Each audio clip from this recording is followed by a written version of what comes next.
Hello dear friends, welcome back to my YouTube channel. Now in today's lecture we are going to learn about the SN1 reaction mechanism. So in the previous lecture we have learned about the SN2 reaction mechanism. Remember student, the question is asked for 3 to 4 marks on this part. So the question is asked like this: explain the alkaline hydrolysis of tertiary butyl bromide with its energy profile diagram. Okay, now so here we have to start the answer with the alkaline hydrolysis of your tertiary butyl bromide with aqueous NaOH or KOH is a SN1 reaction mechanism. Now where the S stand for substitution reaction, N stand for nucleophilic reaction and 1 stand for your unimolecular reaction 1. Now then we have to write down the reactions of this particular part 1. Now here you have to mention that when the tertiary butyl bromide react with aqueous base, that is NaOH or KOH, gives tertiary butyl alcohol and the KBr as a byproduct. Now whenever we are going to consider this reaction mechanism, we must consider the kinetics of that reaction 1. We know that kinetics of the reactions related to the rate of reaction 1 or the speed of reaction. So here the rate of these particular chemical reactions depends upon the slowest step, and that slowest step is actually known as a rate determining step. Okay, you already know this one. So rate of these reactions depends upon the concentration of only one reactant, that is tertiary butyl bromide. So here in this particular SN1 mechanism, the rate is found to be depends upon the concentration of only one reactant, that is nothing but your tertiary butyl bromide 1. Whatever may be the concentration of your base that you are going to take, it will not affect the rate of this reaction. The rate of this reaction depends upon the concentration of your only one reactant. So therefore, if we write in the mathematical form, so the rate will be directly proportional to your tertiary butyl bromide. Okay, that's it. Therefore, to remove this proportionality constant sign, we must take the constant. So here rate is equals to K into your tertiary butyl bromide molecule. Okay, where K is actually the constant and that constant is known as a rate constant of the reactions. That's it. Just keep this thing in your mind. So on the basis of this mathematical formulas, we will conclude two important points. Remember, rate is depend upon the concentration of only one reactant. Hence, this reaction is known as a unimolecular reaction. Okay, as it depends upon the only one molecule, hence it is called as a unimolecular reactions, and this reaction is also called as a first order reactions. Just keep this thing in your mind, man. So this is about your kinetic expression of this reaction. Now let us consider the mechanism of this reaction. Remember, the mechanism of this reaction takes place by the two steps 1. Okay, you know that if we consider this tertiary butyl bromide molecule, here the 3 bulky methyl groups are present. Okay, so due to the steric hindrance of this 3 methyl bulky group, your OH minus nucleophile from your KOH cannot directly attack on this molecule 1. Okay, so this reaction takes place in the 2 steps. Out of that, the first step is the formation of your carbocation, or it is also known as a carbanion 1. So what happens in this step first? So remember, in the tertiary butyl bromide, this carbon bromine bond or this CBr bond undergoes heterolytic fission. Okay, you know that already this bond is a polar bond. So again this particular bond undergoes heterolytic fission, and here your bromine will act as a leaving group. So it will take out both the bonding electrons with it. Okay, and as a result, as this bond undergoes heterolytic fission, this particular tertiary butyl bromide molecule will convert into the carbocation 1. Okay, so this particularly tertiary butyl carbocation, okay, or this particular carbocation is a planar molecule in which the 3 methyl group arrange with itself in the 120 degree bond angle 1.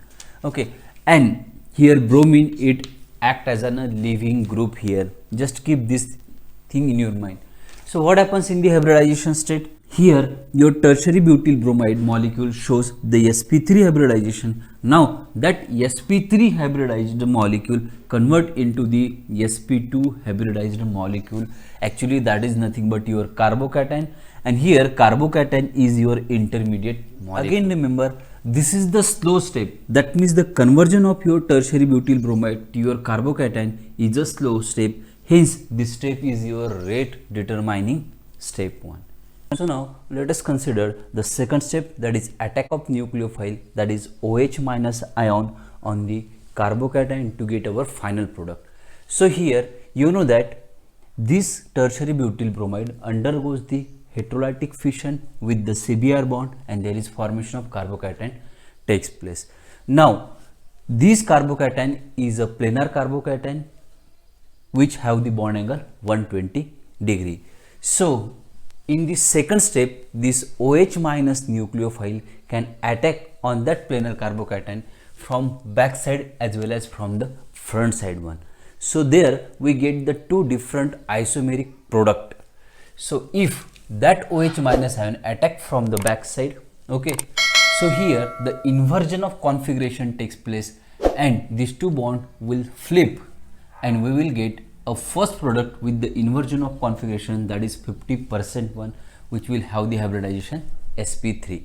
Now if suppose the attack takes place from the front side, okay, then here we will get the product with the retention of configuration, and it is also the 50% having the hybridization sp3 one. So after the attack of your OH nucleophile on your carbocation, we are getting the racemic mixture. So that is the formation of racemic mixture. You know that there is a equal probability of attack of your OH minus nucleophile from front side as well as from the back side. If the attack takes place from the front side, then remember the 50% product formed with the retention of configuration. That means what? This particular bond will remain as it is. Now if the attack takes place from the back side, then the product is formed with the inversion of configuration, and it is also the 50%. Now let us consider this simplism by taking a one model one. Suppose this is your, okay, let us consider the three-dimensional structure of this tertiary butyl bromide. Now you can observe that this is one CH3 group, another CH3 group, and another CH3 group, and this is your CBr bond. Okay, now this bond in the first step undergoes heterolytic fission, it will remove. Okay, now particularly this molecule will arrange in such manner that the 3-methyl group will remain with each other with the bond angle 120 degree with each other. Okay, now here there is a equal probability by attack of your nucleophile, that is OH minus ion, from front side and from the back side also. If the attack of your OH minus nucleophile takes place from the back side, now these two CH3 group will move away from this OH group and it will move in the another plane, and OH will attack and there will be the formation of COH bond takes place. But that configuration is known as an inversion of configuration, and we will get the 50% product from this one.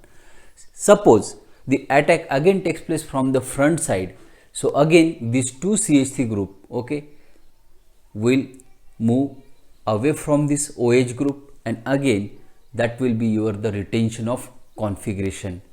So here it will be the retention of configuration and there will be the formation of COH bond takes place, and this leads to the another product, that is nothing but your 50% retention of configuration. So we are getting the racemic mixture by the attack from the front side as well as the back side one. So this is about the mechanism of this SN1 reaction. Lastly, let us discuss about the energy profile diagram for your SN1 reaction mechanism. So I have drawn the diagram for your SN1 reaction mechanism. Now here you can observe there is a true transition stage via intermediate formation. Now let us define the each term in this diagram. So here at the A point your reactant is present. Now then that reactant convert into the intermediate via transition stage first. Okay, now that intermediate via transition stage second react with your nucleophile and give the final product. Just keep this thing in your mind. So here A represents the potential energy of the reactant. Now which are the reactant? That is your tertiary butyl bromide and the OH minus nucleophile. Okay, C point is actually, this point represents the intermediate formation. Okay, so this is nothing but the potential energy of your intermediate. Now next, the B point is your product formation, that is nothing but your tertiary butyl alcohol and the Br minus ion.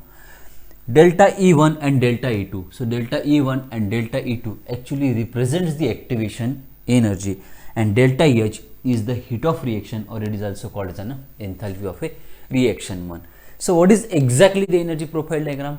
Whenever the graph which is obtained by the potential energy of a reactant against the reaction coordinate, that means the reaction progress during the course of time, that means during the time period of a reaction, now that particular graph is known as an energy profile diagram. Just keep this thing in your mind. Okay, you know that reactant undergoes heterolytic fission via transition stage first and gives the intermediate.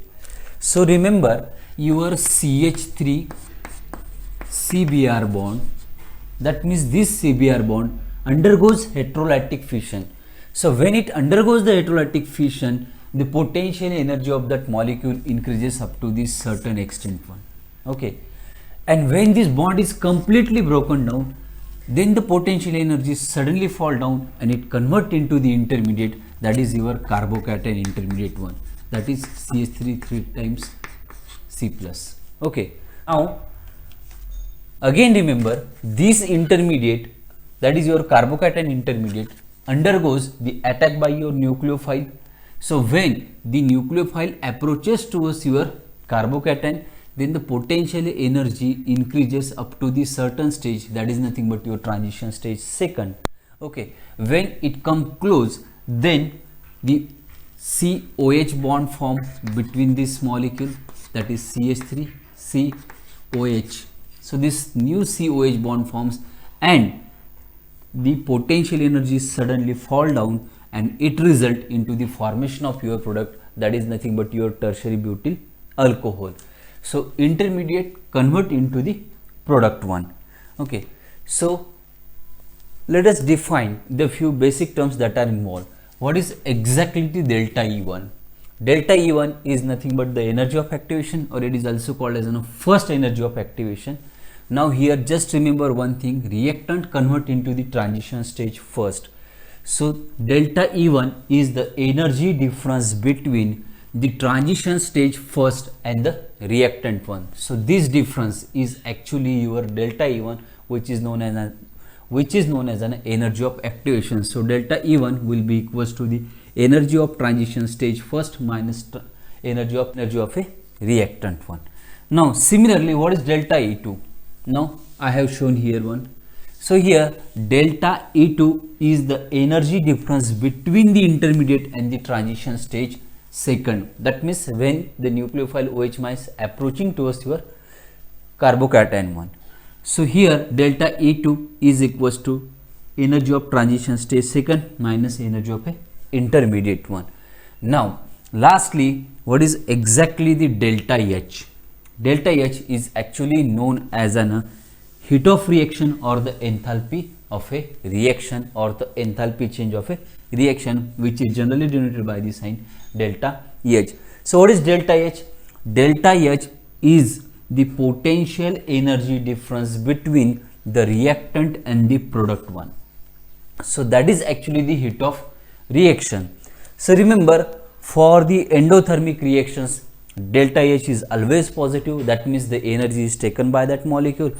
And for the exothermic reaction, the delta H is negative, that means the energy is given out from that reaction one. So here from this diagram you can observe that the potential energy of your product is less than the potential energy of your reactant. Okay, so here obviously the potential energy is less, that means the stability of this product will be more than your reactant one, and that's why this SN1 reaction mechanism takes place. So this is whole about the SN1 reaction mechanism. So thank you so much for watching this video. See you in my next video.